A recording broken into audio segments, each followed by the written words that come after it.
तुम बिना किसी कारण के चिंता करते हो और बेवजह ही घबराते हो। तुम तो आत्मा हो जिसे ना तो कोई मार सकता है और ना ही जला सकता है। यही जीवन की सच्चाई है जिसे प्रत्येक व्यक्ति को जानना चाहिए। न तो यह शरीर तुम्हारा है और न ही तुम इस शरीर के मालिक हो। यह शरीर पंच तत्वों से बना है, आग, जल, वायु, पृथ्वी और आकाश। एक दिन यह शरीर इन्हीं पंच तत्वों में विलीन हो जाएगा। ऐसा कुछ भी नहीं, चेतन या अचेतन, जो मेरे बिना अस्तित्व में रह सकता हो। परिवर्तन ही इस संपूर्ण संसार का नियम है। इसलिए व्यक्ति को कभी अपने वर्तमान पर घमंड नहीं करना चाहिए। जिसने जन्म लिया है उसकी मृत्यु निश्चित है और मृत्यु के पश्चात पुनर्जन्म भी निश्चित है। व्यक्ति को अपने आप को सदैव ईश्वर को समर्पित कर देना चाहिए, तभी वह दुखों, चिंता और परेशानियों से मुक्त रह सकता है। प्रत्येक बुद्धिमान व्यक्ति को क्रोध और लोभ त्याग देना चाहिए, क्योंकि इससे आत्मा का पतन होता है। बुद्धिमान व्यक्ति कभी भी कामुक सुख में आनंद नहीं लेते हैं, वह सदैव मोक्ष की प्राप्ति में लगे रहते हैं। वह जो सभी इच्छाएं त्याग देता है उसे शांति की प्राप्ति होती है। संपूर्ण संसार में जब अधर्म और पाप बढ़ता है तो मैं धर्म की पुनः स्थापना के लिए धरती पर अवतार लेता हूं। जैसे अंधेरे में प्रकाश की ज्योति जगमगाती है, ठीक उसी प्रकार से सत्य की चमक भी कभी फीकी नहीं पड़ती। इसलिए व्यक्ति को सदैव सत्य बोलना चाहिए। मैं सभी प्राणियों के हृदय में विद्यमान हूं। जो व्यक्ति मृत्यु के दौरान मेरा नाम लेता है वह सदैव मेरे ही धाम को प्राप्त होता है। इसमें कोई शक नहीं है। कर्म करो, फल की चिंता मत करो। भगवद गीता का सबसे बुद्धिमान संदेश है। आज हम केवल पैसे, बेहतर घर, कार और सुरक्षित भविष्य के लिए काम कर रहे हैं। हम इतने लक्ष्य चालित हैं कि हम सब कुछ परिणाम के बारे में सोचकर ही करते हैं। यह एक ऐसी चीज है जिससे हमें बचना चाहिए, केवल इसलिए कि यदि अपेक्षाएं पूरी नहीं होती हैं तो दर्द अवश्यम भावी है। इसलिए काम करते रहें और बदले में कुछ भी उम्मीद न करें। जो व्यक्ति मैं और मेरा इत्यादि की भावना से मुक्त हो जाता है उसे जीवन में शांति की प्राप्ति होती है। आत्मज्ञान की तलवार से काटकर अपने हृदय के अज्ञान के संदेह अलग कर दो। अनुशासित रहो, उठो और कार्य करो। जिस प्रकार से प्राकृतिक मौसम में बदलाव आता है, ठीक उसी प्रकार से जीवन में भी सुख दुख आता रहता है। इस जीवन में ना कुछ होता है ना व्यर्थ होता है। जो लोग परमात्मा को पाना चाहते हैं वह ब्रह्मचर्य का पालन करते हैं।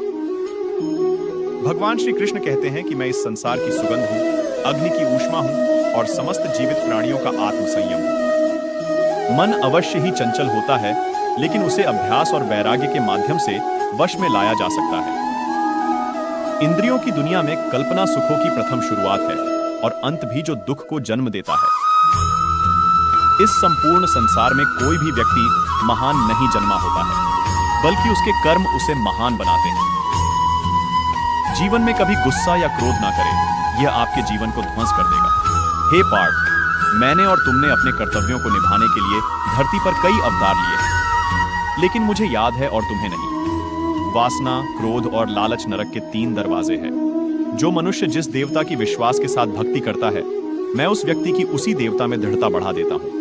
सभी काम छोड़कर बस भगवान में पूर्ण रूप से समर्पित हो जाओ, मैं तुम्हें सभी पापों से मुक्त कर दूंगा। मनुष्य जिस रूप में ईश्वर को याद करता है, ईश्वर भी उसे उसी रूप में दर्शन देते हैं।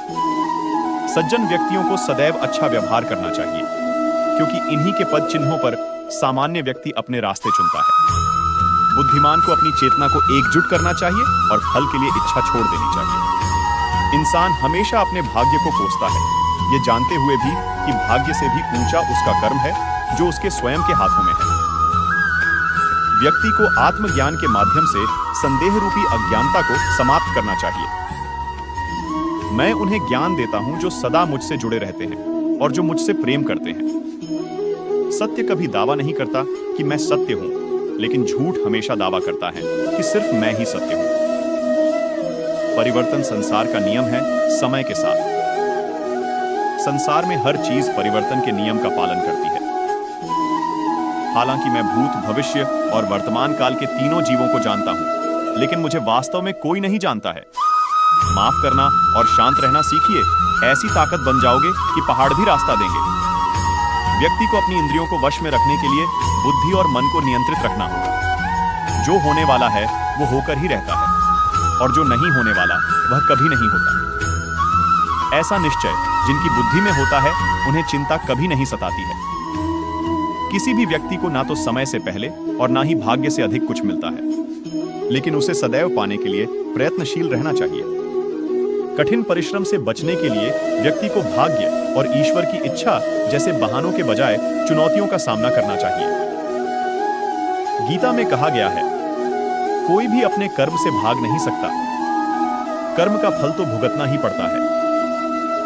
मनुष्य को अपने कर्मों के अच्छे और बुरे फल के विषय में सदैव सोचकर चिंताग्रस्त नहीं होना चाहिए।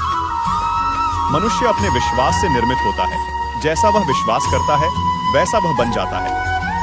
जो मनुष्य प्रतिदिन खाने, सोने और आमोद प्रमोद के कार्यों में लिप्त रहता है, वह नियमित तौर पर योगाभ्यास करके समस्त क्लेशों से छुटकारा पा सकता है। जब इंसान अपने काम में आनंद खोज लेते हैं, तब वे पूर्णता प्राप्त करते हैं। श्रीमद् भागवत गीता का मुख्य उद्देश्य मानव कल्याण करना है।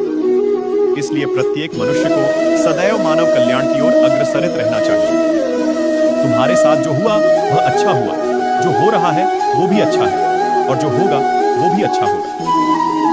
गीता के अनुसार जिंदगी में हम कितने सही हैं और कितने गलत हैं, यह केवल दो लोग जानते हैं, एक परमात्मा और दूसरी हमारी अंतरात्मा। अपना, पराया, छोटा, बड़ा इत्यादि को भूलकर यह जानो कि यह सब तुम्हारा है और तुम प्रत्येक के हो। बिना फल की कामनाएं ही सच्चा कर्म है। ईश्वर चरण में हो समर्पण, वही केवल धर्म है। जो व्यक्ति क्रोध करता है, उसके मन में भ्रम पैदा होता है, जिससे उसका बौद्धिक तर्क नष्ट हो जाता है और तभी व्यक्ति का धीरे धीरे पतन होने लगता है। गीता में लिखा है, जब इंसान की जरूरत बदल जाती है, तब इंसान के बात करने का तरीका बदल जाता है। इस संपूर्ण संसार में अब कीर्ति मृत्यु से भी अधिक खराब होती है। सदैव संदेह करने वाले व्यक्ति के लिए प्रसन्नता ना इस लोक में है, ना ही कहीं और। जीवन में सफलता का ताला दो चाबियों से खुलता है, एक कठिन परिश्रम और दूसरा दृढ़ संकल्प। जो मन को नियंत्रित नहीं करते, उनके लिए वह शत्रु के समान कार्य करता है। आप कितने भी अच्छे कर्म कर लो, लेकिन समाज आपके बुरे कार्यों को ही सदैव याद रखता है। इसलिए लोग क्या कहेंगे, यह सोचने से बेहतर है कि आप अपना कर्म करें। जन्म लेने वाले के लिए मृत्यु उसी प्रकार निश्चित है जितना कि मरने वाले के लिए जन्म लेना। इसलिए इस विषय पर शोक मनाना व्यर्थ है।